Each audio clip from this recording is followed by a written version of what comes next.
what is Samek interacting with the world, and like what does it inspire? And like I hope that it inspired like bravery in your clothing, bravery in your expression and your own expansion. Like what is it that you want to give to the world? Like what value are you bringing? Like how can you connect to what your personal purpose is and be brave enough to communicate that? And I think that that's what I always want to do, and that's the clothes are just like a vehicle for that.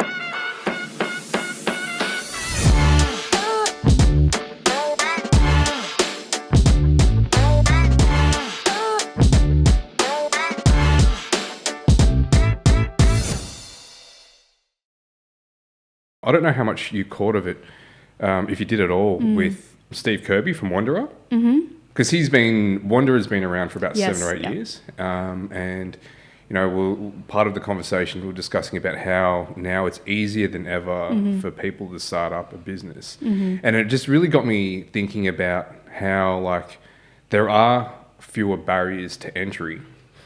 And then when there are fewer barriers to entry, then there's less investment in needing it to necessarily work out. Like, you look at how society is these days when people are like so fickle, you know, that they'll try something and if they don't get immediate results, then they'll just bail.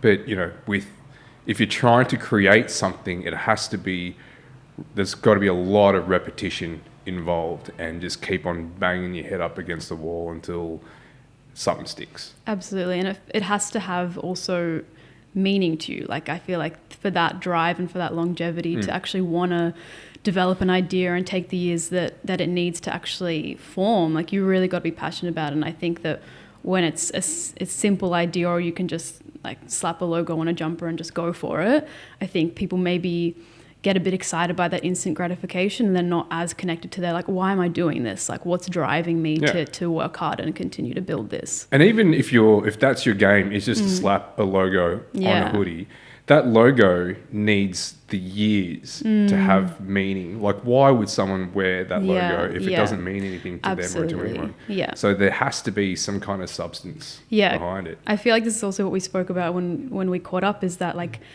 that value and that connection to something deeper for people. And like you're creating a world around this thing rather than it being something the surface level that people interact with, because they're not looking for, like, they're not even looking for a jumper, they're looking for a feeling, and they're looking for a connection, and they're looking for something that makes them either feel more of themselves or like fill a gap that they're kind of, I guess, seeking in the world when they're buying a product. It just comes down to an alignment of values, right? Whatever values that you have injected into your brand, then that'll get communicated into the clothes, into the logo. In some cases, not necessarily the logo, like your brand in itself. There is a style that emanates across everything that you do.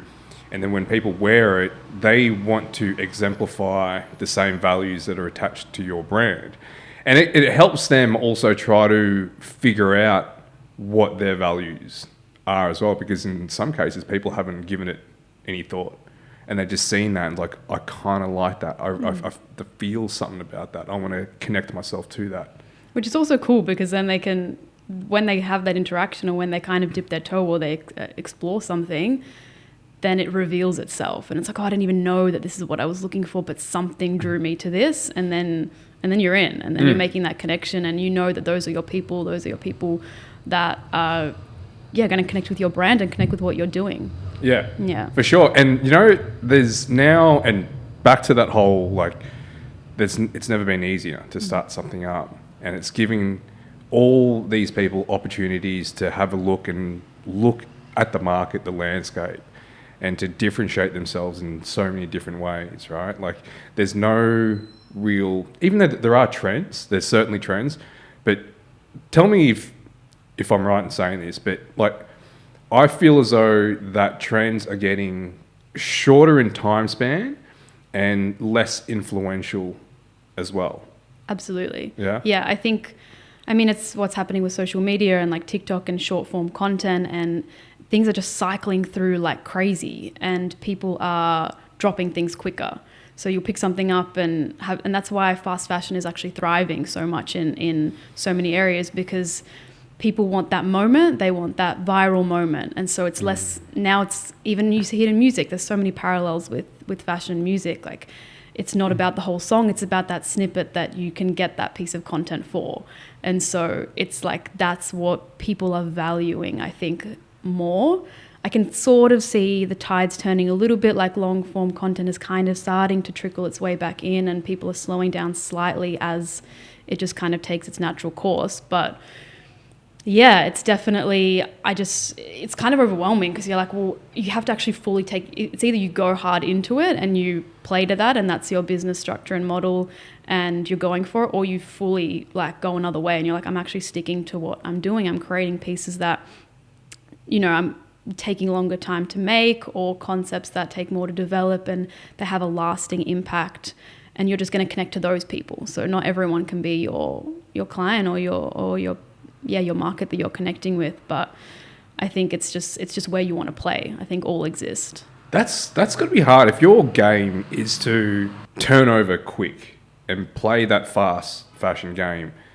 There's so many other components that come into play, right? So volume is a big one, and having to come up with ideas like that non-stop, that will lead to burnout for sure. If you're running a small operation and like something like what you're doing, I can't imagine having you doing what you're doing versus doing it the other way. Like, I just can't see how that can operate. It will have to be a big scale kind of thing, right? It doesn't work. It definitely doesn't work on a small scale because you've only got as many hands as you have. Like, I'm at this point making everything myself and working one-on-one with clients. And I think that's where I've had that point of like, all right, I could go two ways here. I could continue on doing specialty, custom, like slower one-on-one stuff that are like higher ticket items that really connect to that person. And it's a whole experience. Or I could get a few patterns made of some designs that have really worked and then get them made and kind of go down that route. So I think for me, it's not appealing because I just see so much of it. Like, it's everywhere. Like, there's so many fashion brands. And I think that when I began doing this, it was a form of like art expression. Like, when I did my first runway show last year, I didn't want to sell anything. I didn't even care about that. It's like, I just want to present an exhibition of like artwear. And so that's kind of where I'm gearing it towards. And that doesn't fit in that other model of quick turnovers and just like pumping out trends. And also I think my purpose and something that I'm more connected to is honoring the ideas that come from me and not necessarily looking at what's out there and mimicking it or keeping up with it. I think it's like you either just have to run your own race, or be part of the movement. Both are amazing in their own ways, but it just doesn't feel like me. They're always going to be working in tandem as well, right? Like, I'd never heard of the term artwear before. I love that. Tell me about that. Like, are there people that play in that space? Because I know absolutely. Yeah, it's amazing. There's actually, I forget the name of it, but there's a whole competition in New Zealand happening, I think, at the end of the year, where it is just artwear, like these huge concepts that people create, and it's clothing. And I see a lot of it, especially with one-on-one stuff, and you see a lot of it online as well. There's people just creating concepts as if it's like art on a canvas, or it's just the modality. Like, it's just a different brush that you're using. It's fabric. And I think that when you have people who appreciate that value or are looking for that or see it, it's not just clothing. I think that when I wanted to, and why I was so resistant to it, is like, oh, I don't want to make clothes. Like, that doesn't feel exciting for me, but I could definitely use this to create, art and concepts, and also a world around the clothes. So when you do a show, or when you are working with an artist and they're doing a music video, and there's like, that's why I also love working with artists, because they have, like, I'll listen to their music and I'll get on their frequency and I'll be like, all right, cool, that inspires this, and it becomes a whole different value that you're giving that's like bigger than the clothing, it's more than it. Yeah, I get that. That's that whole, have you heard of the Gestalt principle? So it's when the whole is greater than the sum of its parts. Yeah, And I'm a big believer in that. When you're able to take one part of what you're doing and then injecting that into a bigger picture.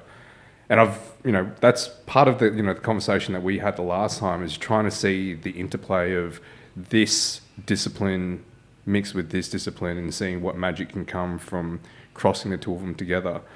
And you were mucking around with that in your the last show that you had as well. Exactly, yeah. I have a good friend of mine, Luke Vecchio, who's a producer, and we worked really closely together to, merge the world. So he came into my studio to create the opening track for the show. He did the whole soundscape for the show, but that opening track specifically, like, he recorded scissors cutting, fabric tearing, me in my process, also some spoken word that I had written that felt like represented what the show was going to be, and it all just like merged in there and created he created this track, and it was like multifaceted. And so I think I got so excited when you spoke to like creative convergence, different modalities coming in and creating something from two mediums. It has a lot more depth, I find, and it's really exciting.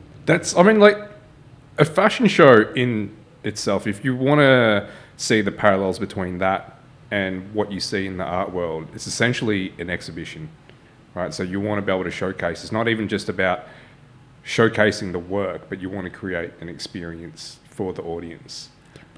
Yeah, so absolutely. That's layering in, bringing in all these different elements in there and creating that experience will only just help you as a designer, as an artist, to convey exactly what it is that you're trying to capture and something that you're trying to communicate to the people. Absolutely. And as you develop it, it grows its own, it just expands beyond what you think it was even going to be. And I think the message that people receive from it is so personal to them, but it has a common thread, without doing a pun there. But it really does. I think the last show was about that.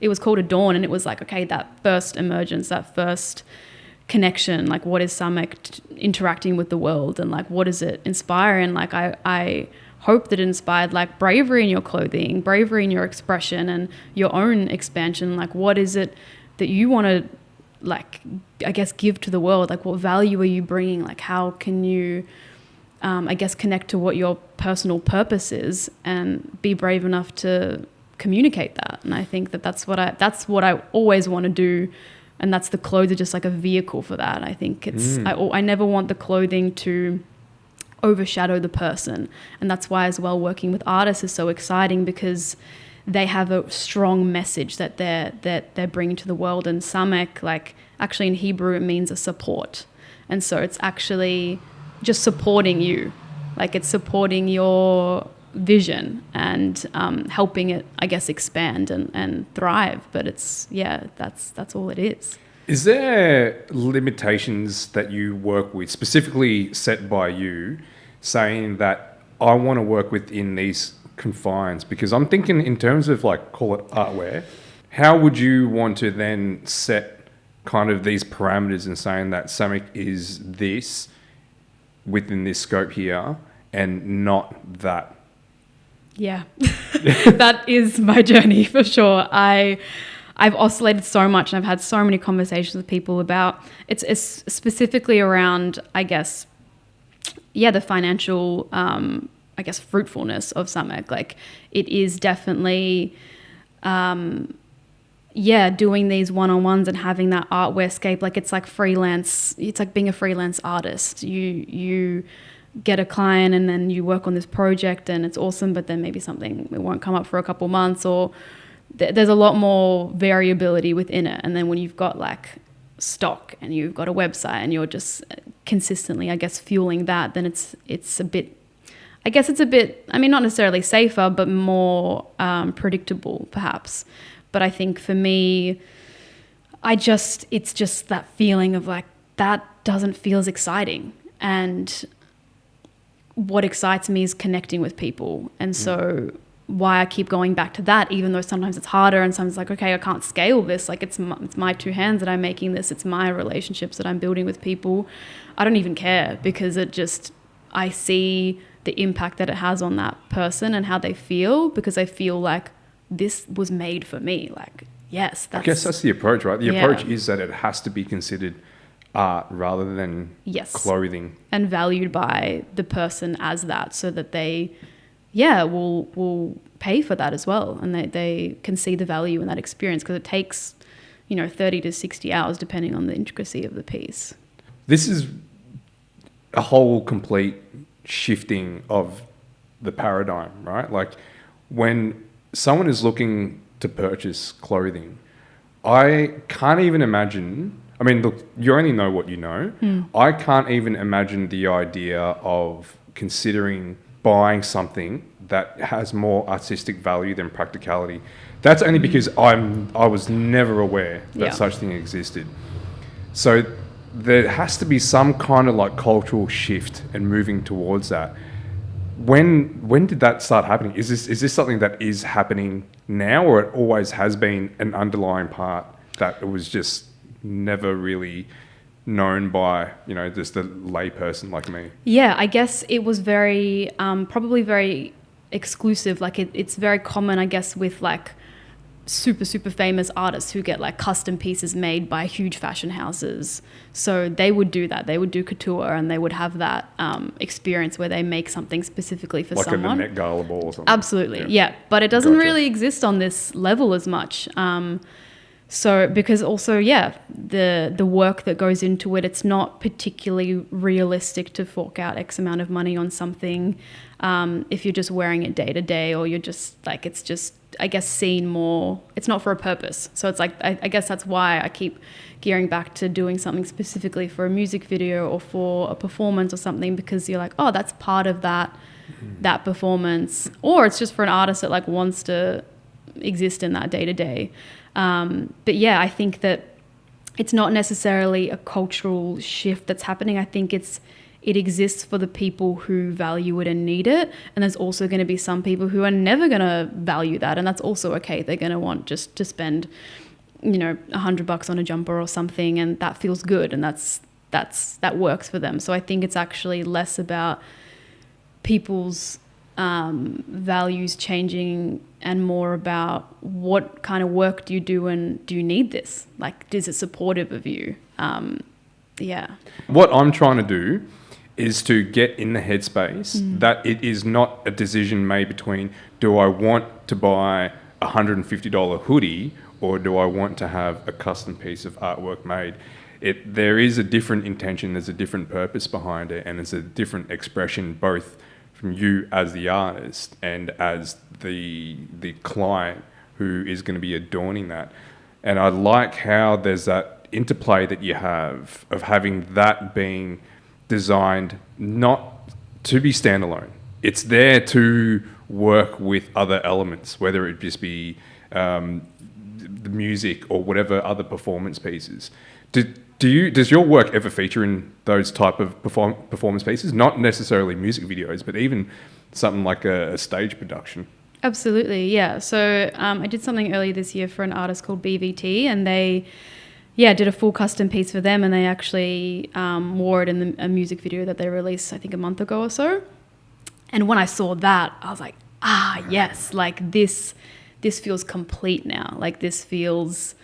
And I didn't even know that's what it was going to be for. So I think like when I was able to just see the whole picture, and that's also why the way that I'm really starting to be interested in the way that my clothes are photographed as well, because it's a whole art curation. It's how it's presented. There's just so many facets to it that make something feel like a piece of art that you're absorbing. Absolutely. I think about this a lot with artworks. Like if you're going to see a painting in a gallery, the context is so important, right? It's so critical. It's like when you're seeing graffiti artwork, seeing it out in the street in an urban landscape versus taking it into a gallery with just white walls. It's just different.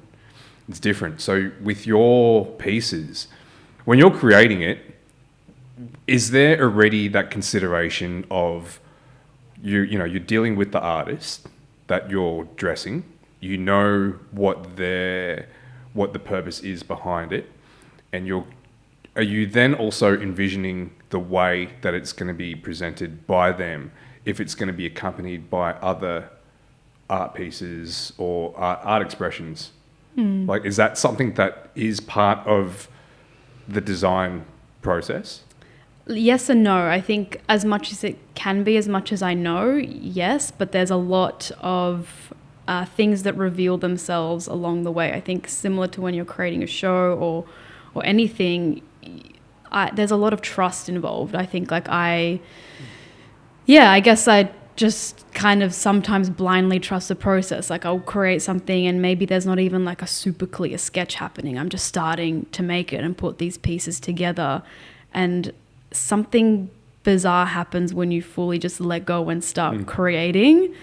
And then like later down the track, it's like it just works better than you could have ever planned. So I think I like to leave a little bit of room for magic and then let it just do what it does, and trust that as long as I've got creative freedom, as long as the person I'm working with is letting me, like they've got their trust in me, then I don't even have to I don't even think about too much where it's going to go, because you can also always build that. I feel like similar to the way that I work is like the fabric is the base. Like, because I work with secondhand materials, I don't have a concept in mind and then I find the fabric. That's a lot more rare. It's more, I found this fabric and then an idea is forming from it.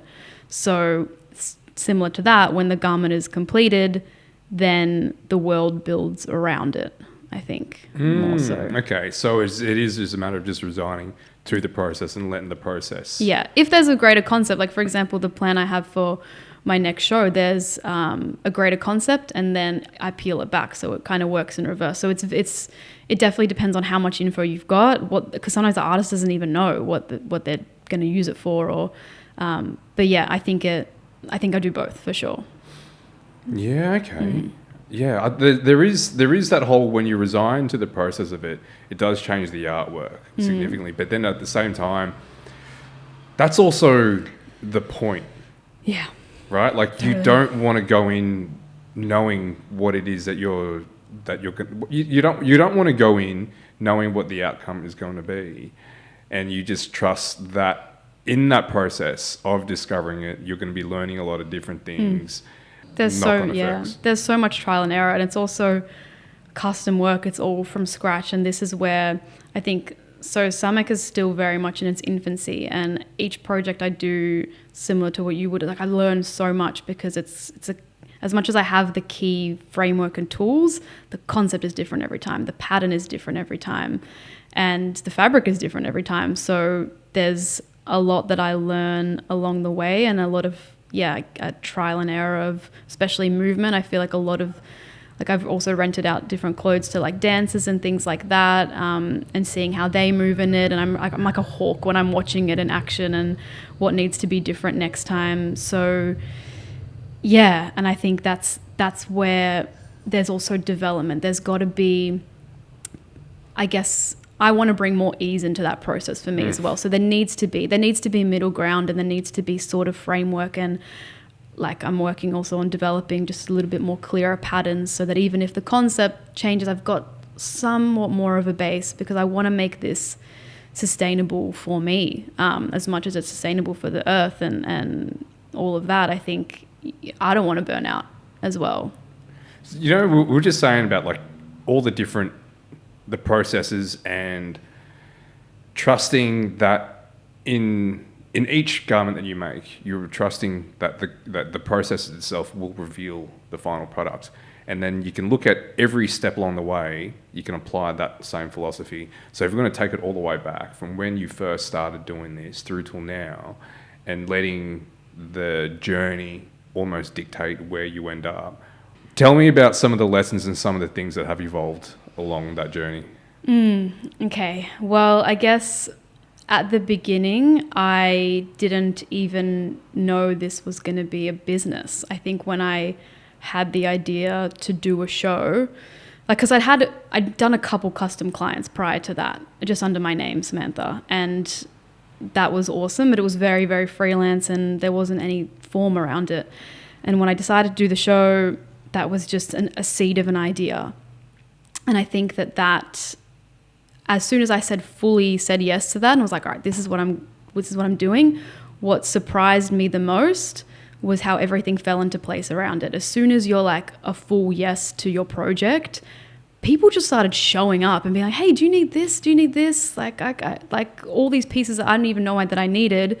And so I guess that's a trust piece. When you back yourself and you fully commit to something, you are supported and you put in the work as well. Like it's obviously not just given to you. You find it and you're connected to it. But I guess what I learned was it becomes greater than what you envisioned, and it becomes greater than what you could produce on your own as well. So that's what's really cool about ideas coming through, is it actually brings people together. And that's what I learned from this, is that was more powerful than anything else, was the connection of people and creating community around it. But yeah, I guess prior to that kind of launching off and everything that kind of shifted there, like there was a lot that I had learnt, like even before that in lockdown, I sort of started this like secondhand supply store, like online supply store, because I was making things, but I couldn't find secondhand zips and buttons and all of these hardwares. I was like, that's a great idea. Let's do that. I started collecting all these things from op shops and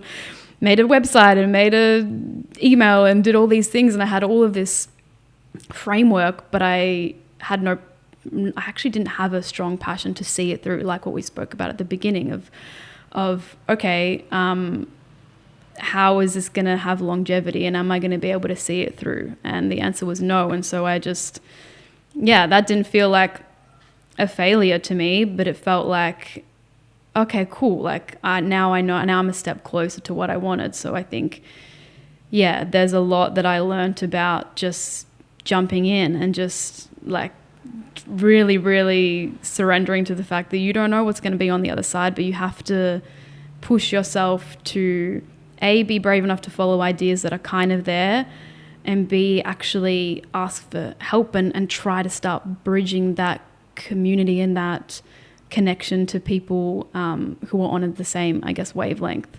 Yeah. And you find those people along the way as well, right? Yes. Because whatever it is that you're doing and whatever mindset that you're bringing to it, when you're actively out there and you're committed here and you're saying that this is what I'm going to be doing, there's going to be that person that's like, I'm committed here and this is what I'm doing. And all of a sudden, you start gravitating and you start moving in those same circles. And then before you know it, you have this community of people, like-minded, like-spirited people that want to help, because when there's growth and there's success in one, it contributes to the overall thing. And we can take that part of this conversation into so many different areas, but before we do that, there was something that I wanted to jump back on. Please. Yeah, no, it was about like how interesting is it that you use the lens of retrospect to be able to then acknowledge the things that you've learnt along the way and having them as integral parts, but at the time you didn't really consider it. You never thought of it that way, right? So when you're there collecting buttons, collecting zips and wanting to collate them and then having them organised in a way that was going to be easy for other people to purchase, firstly, that's a great business idea. Someone should definitely do that. Yeah, someone has to do that. But if not you, that would have just opened your eyes into so many other opportunities and kind of pushed you into different areas. And then from that point, you thought, okay, maybe this isn't it. But then now you have the scope of seeing what other areas can you move into, and then now you're going this way. Yeah. And then you're just resigning to that process and just learning things as you go. Yeah, 100%. And I think the point is it doesn't always make sense, but it feels right. And I think that's like, that business made so much sense. Like I had connecting with people who were like, this is amazing, like absolutely pursue this. It's like, all right, this is viable, like this, but my heart wasn't in it, like my drive wasn't in it. And then I went and I realized that the reason why I was building that business was because I was the client for it. And so I was like, oh, okay. And then having to let that go and just staying true to what was, I guess, what felt like what I wanted to do, like what I really wanted to do, and trusting that process, because you don't know what's on the other side of it. You can't possibly, and I think I never wanted to start something without being sure that it was going to be the thing. Like, I think I had this perfection paralysis before I started. Samek was like, I know that I'm going to work really hard at whatever I go into. So why would I go into anything if I'm not 100% sure that that's going to be it? And that just stopped me from doing anything. And I think going back, that's probably what I would tell myself is just go anyways and try it anyways, because you have to learn the lessons from what it's not to feel 100% about something, or not even 100%, because you never really do.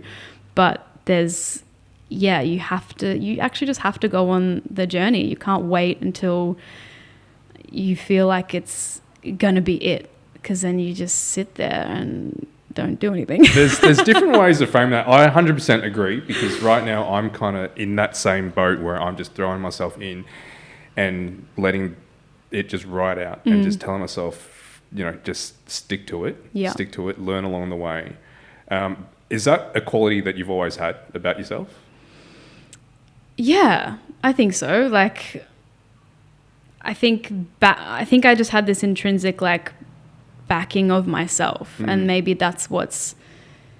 I don't know. I think I was always someone that preferred to do experiment and try than just even just take a holiday. Like, I think I'm in such a drive mode that I always felt that in a compass maybe, and that's kind of translated. I think I just have a channel for it or a place to put it, but it's always, I guess, existed. Yeah, I admire that, because I've never had that. I never had that. I was the one that was too chicken to try in fear of failing. And when you say about that perfection paralysis, I get it completely. Yeah. It's definitely I think that trying element, or that kind of explorer, for me, it was a lot in travel, and it was a lot in, okay, there's got to be something more here. But I was definitely scared a lot of the time. And I think my chicken, honestly, my mom would call me chicken as well sometimes, because it's I think I was scared to do the wrong thing.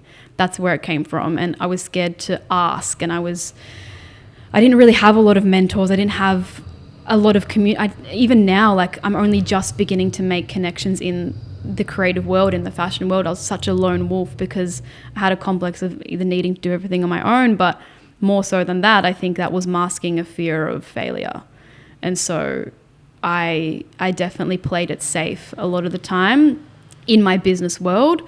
And then it wasn't until I guess my work and my life converging, all these things that I got from travel and having to just find my way in the world on my own.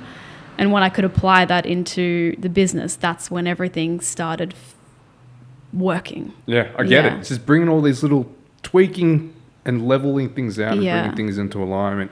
You'd be surprised at how many lessons that you learned from this particular area of your life that you can just apply to another area. Yep. And it just seems to, just click.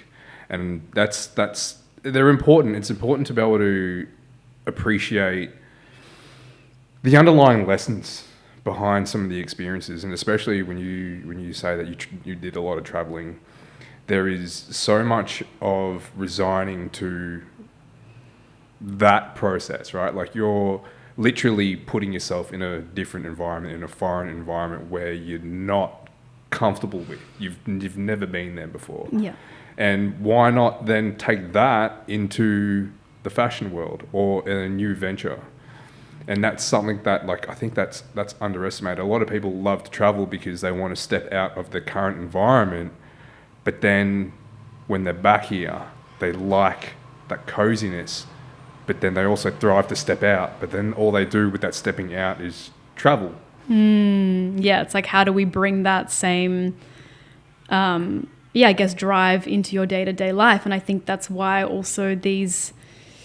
interacting and going to these events that really inspire you creatively, feeling like you're traveling when you're living in your home place, is actually about breaking your routine and doing different things. And the time when you need to go on a trip or you need to take some space, which is awesome.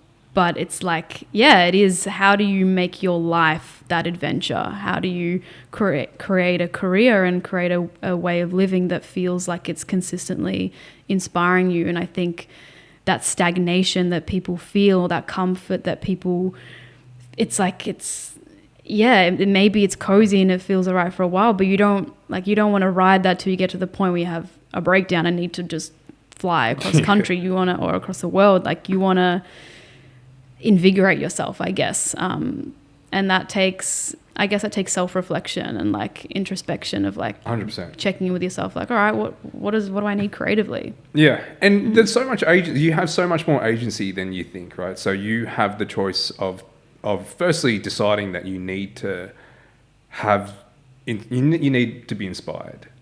And what is it that you're going to feed yourself for the inspiration? And to your point, you chose to then go to this exhibition, go to this show, try this new thing and have that being poured back into you and just seeing what fires up inside you. And that could be enough to shift things up, right? Like, you just kind of need a bit of a change and then let that fire off and let that kind of just go run its own course and seeing where that takes you. Inevitably different to where you are now, but it's just a matter of then exercising and using that freedom to just be uncomfortable for a little bit. Yeah. And I've definitely been so surprised at, I guess, how received it is when you do try, when you do reach out to people or go to these things or allow yourself to be seen a little bit. I think I've definitely been comfortable in the space of like hiding and observing, but it's actually like not many people really put themselves out there, like bravely put themselves out there to potentially make a fool of themselves. And yeah, I think it's a lot scarier in theory, but I've been caught pretty much every time. And when I don't, I know that it's a lesson that I need to learn and I need to get tough skin. And so that just constant, I guess, breaking through is, I think it's a lot. You walk away and you think, oh, that's not so bad. Like, I went to actually Fashion Week in March here in Melbourne, and I went on my own for the first time, and I just like wore one of my pieces, and I was like, look, I'm just going to go and I'm just going to see the fashion show, go to the after party and just talk to people. And it was just this experiment. Like, what if I treated this like a video game? All right, this is like the level that I'm on, and these are the key characters and players. And when you can realize like, this is just kind of like a game, and we're just going on different levels and create like getting this code from this person or this whatever chest from this person, and it might have something in it. And so I think every now and again, treating your life like a bit of an experiment or a little bit of a game, I guess it alleviates a bit of that pressure. Like, oh, it's not so serious. Like, we're all just having a go. Like, at the end of the day, it's really, it gets to be fun if you let it be. Isn't it strange as well? Like, because if you had this fear of firstly going to an event by yourself, and wearing your own clothes and showcasing that, if you took yourself out of that situation and you looked at it objectively, your view on it is very different to how you feel internally as well. Like, of course, there's so much self-consciousness that comes into it. But if there was someone else doing it, if I was to be at that fashion show and I saw you there, I would actually think the opposite. I would think that, shit, she's somebody, right? She's here by herself. She doesn't need to be around anyone. She's obviously into fashion, not knowing whether or not that was your own clothes. But I'm like, fuck, she must be somebody. And she must just be here scouting, and she's talking to people, mingling. Yeah, she's a somebody. Well, I think that's everybody, right? That's like, I think people think that, oh, everybody's got it together and they're this kind of person, this kind of person. It's like, actually, we're all just superhuman. Figuring it out. We're all just scared. We're all just like fumbling our way through and like trying to look cool sometimes from this angle or that angle. But like, we are actually just human beings. And like, I think when you can, as soon as you have a conversation with someone, even if you're perceiving them a certain way, every time I'm like, oh, okay, like we're actually on this level together, or I'm feeling nervous or you're feeling nervous, and it's dissolving that separation. And I think that's what the fashion world has maybe a bad rap for, is this separation. Like, I'm this and it's not accessible to you, or I'm cool like this or whatever. There's can be a bit of an energy there. But I think what's so important in all creative fields is dissolving the illusion of separation and actually inviting people into the experience. Like, everyone is creative. Everyone has their way of expressing themselves, even if they don't label themselves that way. So it's like, how can I see myself in you, and how can I feel, I guess, not so far from myself in that same way? Yeah, I kind of feel there's two parts to that. I think that there needs to be a bit of me and you separation in fashion, because, I mean, I suppose that fashion is there to help the individual express themselves. And if it's a sea of sameness, then there's no individuality. And I feel as though that the point of fashion is to help with that individual expression. Absolutely. So there needs to be, or there has to be, that ingredient of, this is me, this is what I wear, this is only for me and not for you. But you are right. There also needs to be a, this is me, this is you, but let's go find your thing. What's your thing? How do we then try to find your thing and have something that speaks to you uniquely, and then you uniquely, instead of us all, I guess, like, appearing to be the same, because there are a lot of more like cultural undertones with that, right? Like, it's then it comes down to, we don't all have the same values. So why are we representing ourselves as if we do?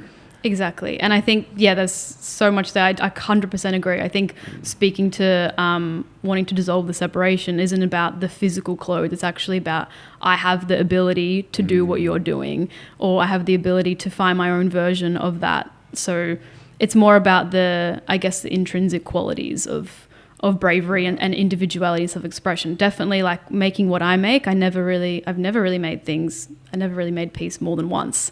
And so I definitely love the notion of individuality and everyone having their own unique voice. That's 100%. Yeah, 100% true. Yeah. Would you say that your clothes would be appropriate for most? Great question. It depends. I think it's a specific kind of individual. I think that the clothes that I make feel like, it's not really a tool to blend in or have, I guess, everybody looking the same. Like, I think I like that it stands out, and not everybody wants to express themselves with clothing in that way. Maybe they want to express themselves with they're an artist, or they're writing a book, or they're whatever, and their clothes like to be something that they can just move through the world and not feel like their eyes are drawn to them. So definitely not. And I don't think it's realistic to create something for everyone. And I think when you do that, when you're, I guess, pleasing everybody around you, you're not necessarily fueling yourself. There's I don't know if it can be done. No. As soon as I asked that question, I was like, there's no. The answer's no. And that's not... People try, Yeah. Yeah, that's by no means a dig in your brand. I think it speaks to how well it's actually doing, because it is most definitely not for most. It's quite the opposite. It's very specific and it's very niche to a very specific type of person. And I think that you're finding your particular pocket. And I wish that there was more brands like yours out there that were able to find their own pockets, because I'm just seeing so much sameness. Like, how would someone go about finding your brand and finding you amongst everything out there? That's a good question. I mean, I feel like once you start, I guess, being interested in that for yourself, you start seeking it more online. You're looking for people creating their own things. You're looking for more smaller scale individual brands that are really doing something unique. So it comes from an interest. So it's like, as you're now sort of in that place, like, all right, cool, your lens kind of opens, and you look less at shopping centers or these bigger brands, and you start actually just seeking, and they're there. It's just we do have our own pockets, and it's it's not necessarily on a billboard somewhere, but that's kind of the beauty of it. Like back in the day when you would just walk past this little boutique and you're like, whoa, how long has this been here? And then you just go into this world and they've been there for 20 years and it's just the right time, I guess, for you to, connect with that brand. So I guess people can definitely search for custom things. They can search for sustainable things. It's like, it's starting to, like you said before, you're starting to get an understanding of what your values are, like what you're looking for in an experience. And I think when we spoke to bigger brands or this mass kind of production or this sameness, I think the reason why that's so appealing is because maybe there's not as strong individual values of like, oh, I really want to be represented in this way. So you kind of align yourself to the bigger brands' values that they're giving you, which is not a bad thing. It's actually amazing. It's like, you see these massive brands like Nike, and they're just like, they've got a really strong brand identity, and like a lot of people want to align with it because it's cool and it works, and it's actually alive with a lot of it's got a lot in there. And so it's amazing if people want to, I guess, connect to bigger brands if they don't have that. But once you're like, oh, actually I feel like I need something that's a little bit more specifically me, then you have to go on your own process of like, all right, what are my values? Okay, is it price, or is it sustainability, or is it this certain aesthetic? And then from that jumping off place, you can find these smaller brands. But yeah, we're out there and we're online and we're sharing our content and showing the process of how we make things. But it's like there's so many, and it's like that's an interesting point. So would you say that there's a lot of people that, you know, if they're buying into trends, and this is such a blanketed statement, if they're buying into trends or not seeking, who aren't as interested in individuality, part of it is that they just haven't given themselves an opportunity to look introspectively. I mean, like, yes and no. It's like maybe they haven't given themselves a chance to look that way in the lens of fashion. They probably do it in lots of different other ways, but the fashion is just not something that they've done that with. And so it's like, I struggle to look at things like, even in the fashion world, positive and negative. Like you have people who are interacting with fast fashion because they genuinely just don't either have the funds, or they want to have that quick trend, or they want to fit in a certain way, and that's just where they're at. Like I think slowly we're moving towards shifting our values and having that education around fashion. But I think it's tricky because I think it sounds almost a little bit maybe a little bit negative to say that they're not looking introspectively that way, because it's like, I think everyone's doing things that serve them in the moment. And it's like, sometimes that will change, but it's actually, you can't give people options that are different to what they're receiving, to what they're kind of interacting with already, if they're not, I guess, wanting to be educated in a different way or wanting to shift in a different way. I'm curious as to the interplay between how the choices that we make in terms of fashion and the looking introspectively versus also then being bold and daring. So I would look at someone that would wear your clothes and I'll be like, fuck, that person has confidence. And they just carry themselves in a way that they don't mind what other people have to say about it. Where on the other side of things, that there will be people that are so conscious of what other people think of them, not even in terms of fashion. I'm talking about this, that's just their worldview, that they are constantly just thinking and making life choices based on how they think other people would perceive them through those choices. And I think that those people are hard to spot because that the intention is to blend in the crowd. That's a really cool reflection. I think, yeah, absolutely. I think that putting on a piece that I've created, definitely, you can't. You have to have that strong sense of self that this is who I am and this is what I'm doing, and I'm not. It's not about what other people are thinking.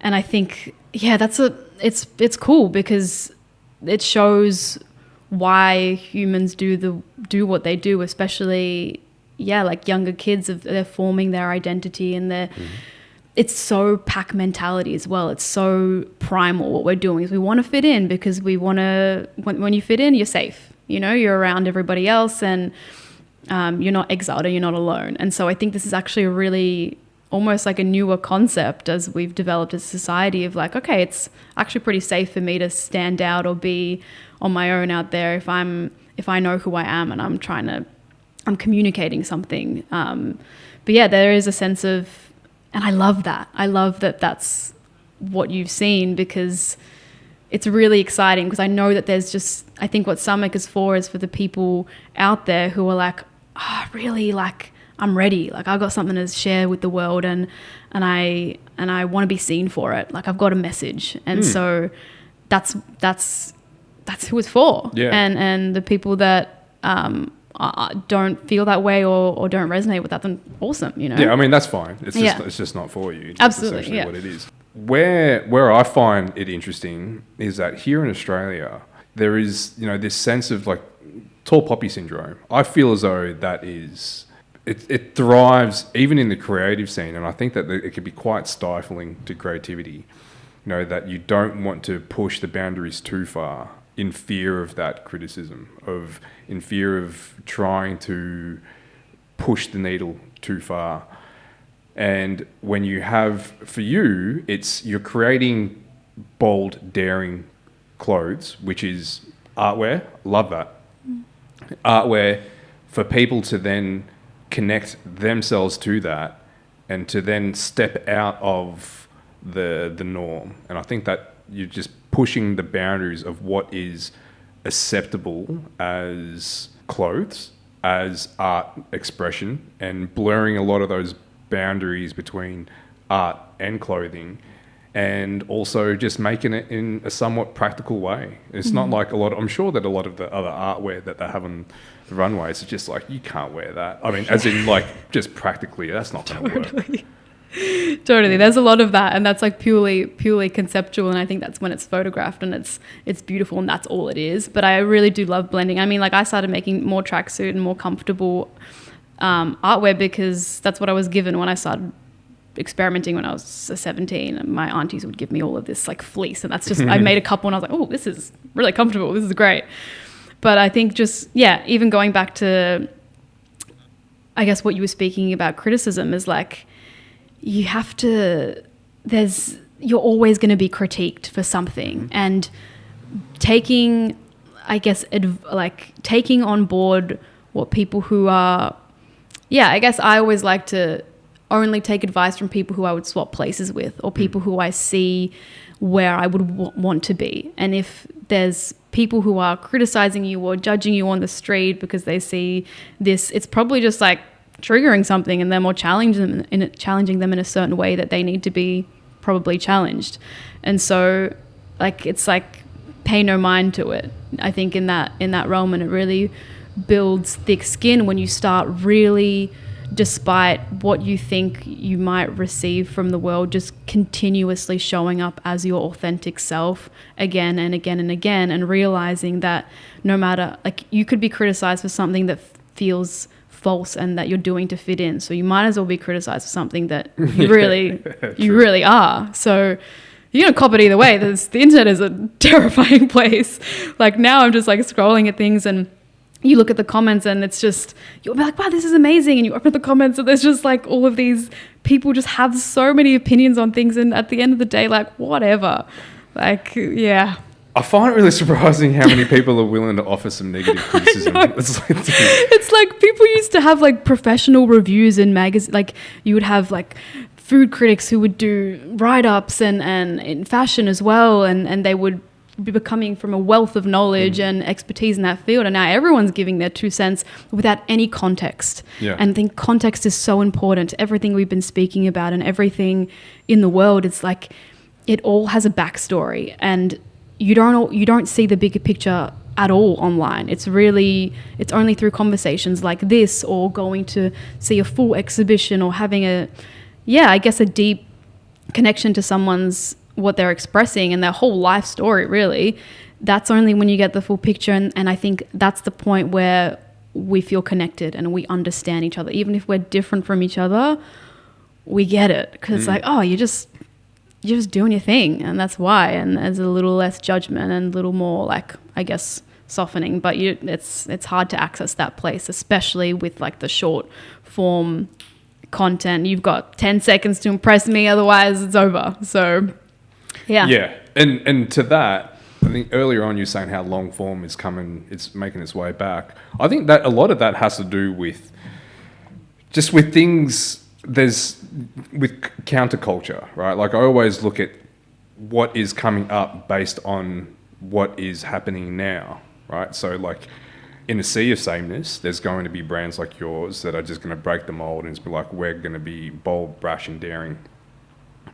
When there's going to be so much content that is just fast and quick and pretty fucking exhausting. If you're sitting there and you're just like taking things in, you're like, what just happened? And there is now like this desire to want to be able to sit and to absorb something and to learn something and just to be moved by something. And you cannot feel real emotion in short bursts like that, right? Like Absolutely. It takes time. And with your brand, as an example, people will look at it the first time and not understand it, right? Because it is pretty jarring. So it's going to take a few different encounters with it and different touch points before they start resonating with it and think, shit, you know what?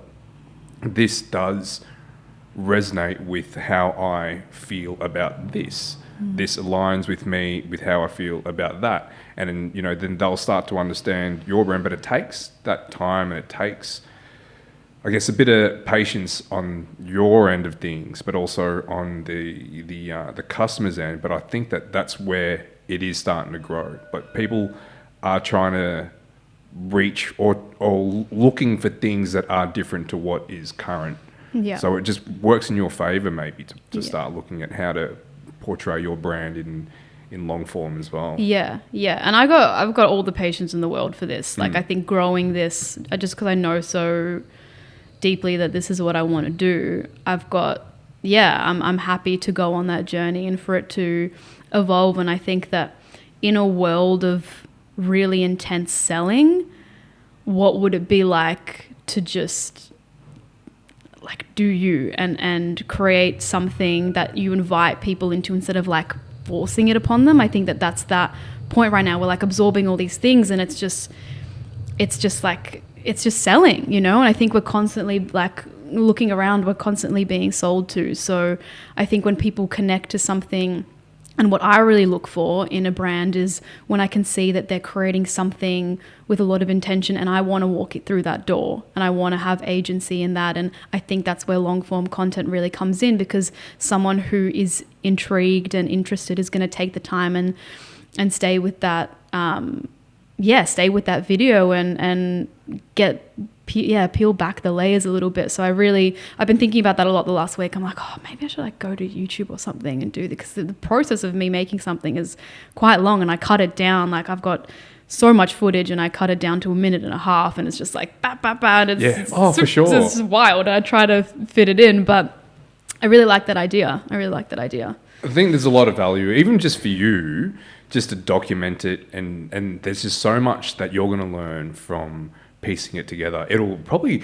I'm just quickly just thinking, like, if you were to record how your process, and I've seen some of it, it's really interesting. It's like, you made all that in 1 minute? No, but if you were to then document it and to put it together, even in like a 7 or 8 minute video, it'll give you an opportunity to see your process through that particular lens. And what you were saying before about wanting to refine your processes, you might be able to do it through that way. Like, actually, you know what? I maybe, if I am editing out the video, maybe I could just actually edit out from the process. You know, that kind of thing. Like, you Absolutely. Just kind of seeing where is the value added in all the steps. If I don't need to do this, then maybe it can just go. Absolutely. It's just like, it's literally a different lens. It right? is like a different lens. And it's like, again, it's like what we spoke about before, is creating a whole a greater, like the sum of the parts thing. Like it's greater than it's just making the thing. It's now it's the way that it's presented through video as well adds to it, and that's actually feels really exciting. So I'm gonna do that. Yeah, and I've found like just video in itself. You're so vulnerable. Yeah, there's so many things that like I've let go of a lot of things. I used to hate being in front of the camera so much that before doing this, I'd never put anything personal. Wow.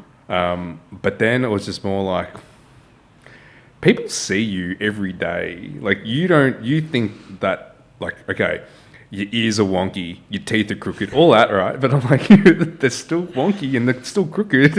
Absolutely. People see you, that's just what it is. Like, yeah. You know, like there's no point hiding it. Yeah. So you're willing just to let go of that. And at the point, I'm like, okay, cool. So then that's now parked. I don't have to worry about that. And it just gives me the bandwidth to be able to focus on things that are more important. Yeah, because you get out of your own way. It's like, I think once the self gets out of the way, you're like, oh, I'm actually here for a greater purpose, which is connecting with someone and forming a joint idea as well. And so it's like, I think we do definitely, get in our own heads and get in our own ways a lot when we're wanting to create. And there's a lot of reasons why to not do something, and a lot of them just dissolve as soon as you do it. And that ties back into the whole you just going to a fashion show on your own, and it also ties back into you just creating things without really caring about what other people are going to say. Caring is not the right word, or not being responsive to what other people are saying about it. Well, it's like I've noticed that you actually have the creative act here, which is so funny, because it's like what Rick Rubin says is that in order to serve your, I guess, your audience the best is you have to ignore them. And so it's like that, when I read that, I was like, oh, true. Like you just got to focus on what you know. Like it's like, musicians do it a lot when they release an album. They have to ignore the fans that they like this thing or that they don't like. Like you actually just have to shut it all out. And so you can actually produce something that is purely you, and it's not influenced by what you think people are going to want from you. Yeah. He speaks about not creating based on an outcome. Like you have no control over what people are going to think about it. Yeah.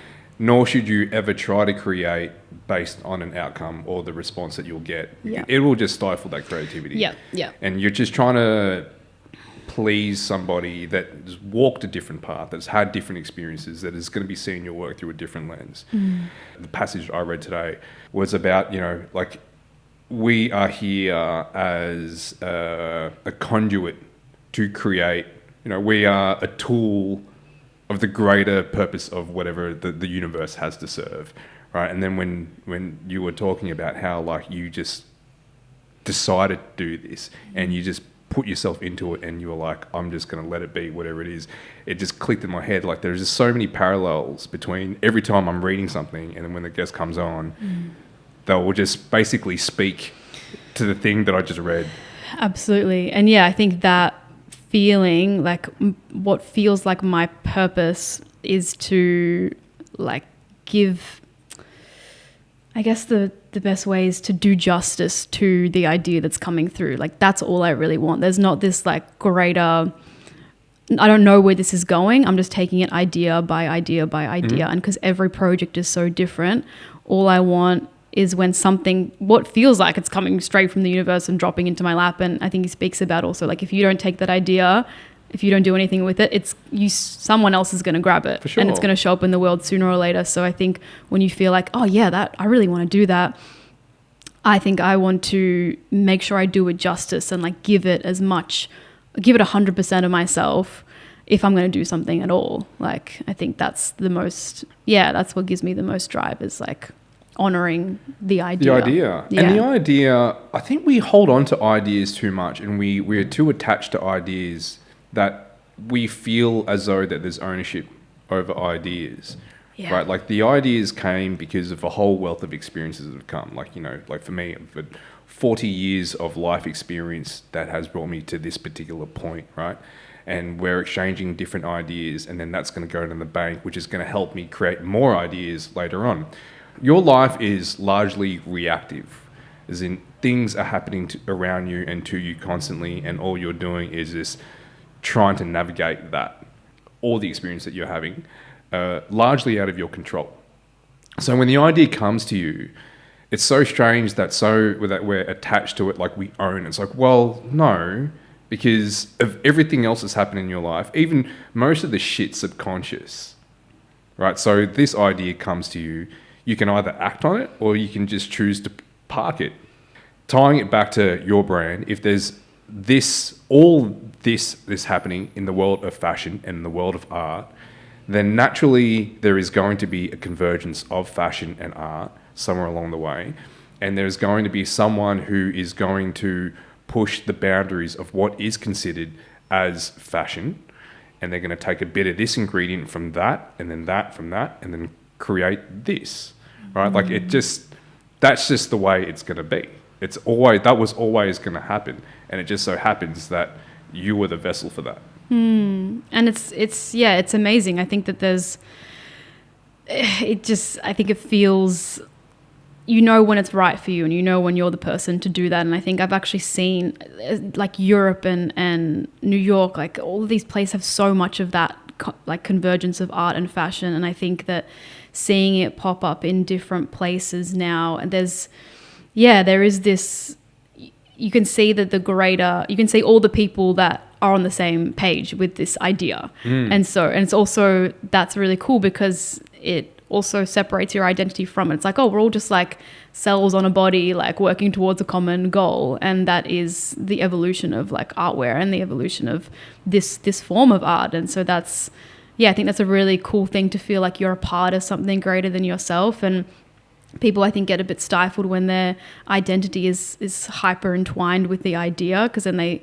it doesn't work, it feels like they're failing but really it's just like you just jump in on this project for as long as you want to, and then if it doesn't feel right, like you've got another idea coming, and so it's just that letting go and trusting that you're going to be where you're meant to be, and the greater changes that are happening and the evolutions that are happening in society are gonna happen. It's just whether you want to be a part of it or not. There's a lot of resignation to that. Like you are now allowing yourself to be part of it and doing as what's intended, I suppose. Like there is this whole, and another bit that I was reading about it today is that he used the example of a bee and with pollinating. Do you remember that bit? Yeah, I do. Yeah, how he said that the bee it's just doing what it's doing, right? It's pollinating from this plant to that plant, and it's creating this whole, the reproduction of the plant.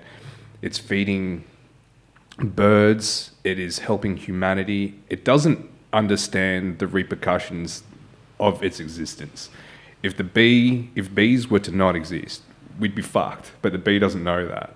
So it's kind of like when we're creating art and we're putting back into culture, we just have to resign to the fact that we are part of a bigger piece here. You're doing your bit to contribute back into culture. Whatever the knock-on effects of that may be is what it is. You just have to stay in your little pocket and just do your bit and just trust that it's part of a bigger piece. Yeah. And I think when I was definitely in my like earlier 20s, I really like had this something to prove, and I really wanted to like be somebody, and I wanted to change the world. And like there's, I think so many of us coming out of high school, and at that time you're just like, oh, what's my mark? What's my stamp? And then I think when I did the first show, it just became like so evident that it wasn't about me, and it was about what it creates and everybody else. And so it's like, what do you bring, like what's your piece in the puzzle that's going to bring the most value to the community around you, and how can you enliven a space and not take from it for yourself? I think like that's when things shift, and that's when really amazing organizations and projects thrive, is when they realize and they have a really great understanding that it is bigger than them. Yeah. And it's not about the individual gain. And yeah, you see value being brought out, and that makes it just, it's so much it feels so much better because it's also removes the separation and it Once uplifts you strip everyone. The ego, once yeah, you strip like the ego, it's huge, so much easier to work. And there's a lot of it in the creative industry, I think, because it's all so physical. It's like, what does this piece of art look like? What does this piece of clothing look like? It's easy for it to stay 2D, and I think that's what like I and so many people trying to break through is like, how do we make this 3D? How do we dive deeper and connect each other to the story and the storytelling aspect of it, that it's not just about what it looks like, it's about like, oh, how does this make me feel? Well, I mean, devices certainly aren't helping with that as well, right? Because there's so much of art which is tactile and is three-dimensional, but somehow you have to communicate all of that on this little device that we carry in our pockets. Yep.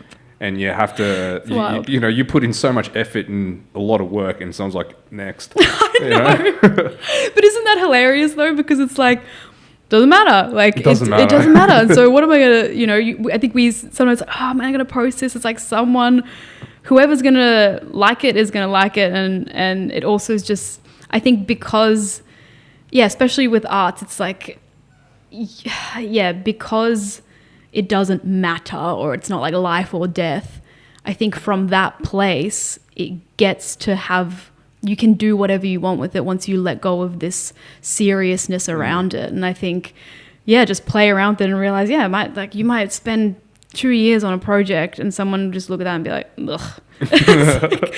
Like, okay, cool. Like, so it can't be about what other people are going to think. And it also can just be a lot just surrendering to the fact that life is a complete experiment and we're all just trying to play around with what's going to happen. So I don't know, it's fun. I like it. I like that. I like that analogy of life is an experiment and life is just a video game. I'm going to start treating it more that way. I take shit too seriously all the time and I overthink things, and that's something that I'm really trying to let go of. Yeah. And I like that analogy of just treat it like a video game, and just go for it. Exactly. Absolutely. Yep. So you're off to Europe? I'm off to Europe. By the time this gets dropped, yep, you'll be somewhere, in a warmer area. Yes. Yes. Yeah. I leave on August 10th. So a week and a half. When are the shows on? The shows are in September. So London, so there'll be fashion weeks happening.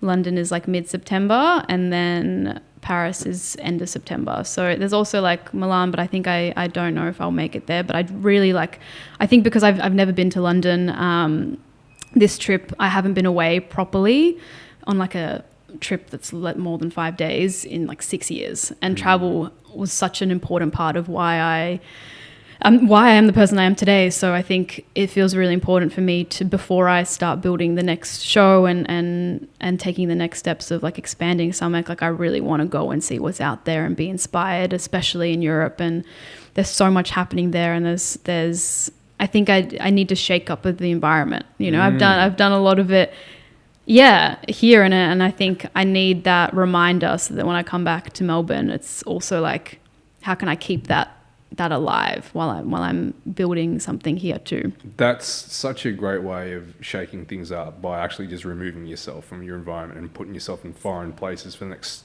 2 months. Yeah. So I guess like on the other side of it, you don't even know what's coming ahead. You're just going to embrace the process. Absolutely. Like I know I have a vision for the next show, which I want to sort of be end of next year. So still quite some time away, but there's a lot to build for it.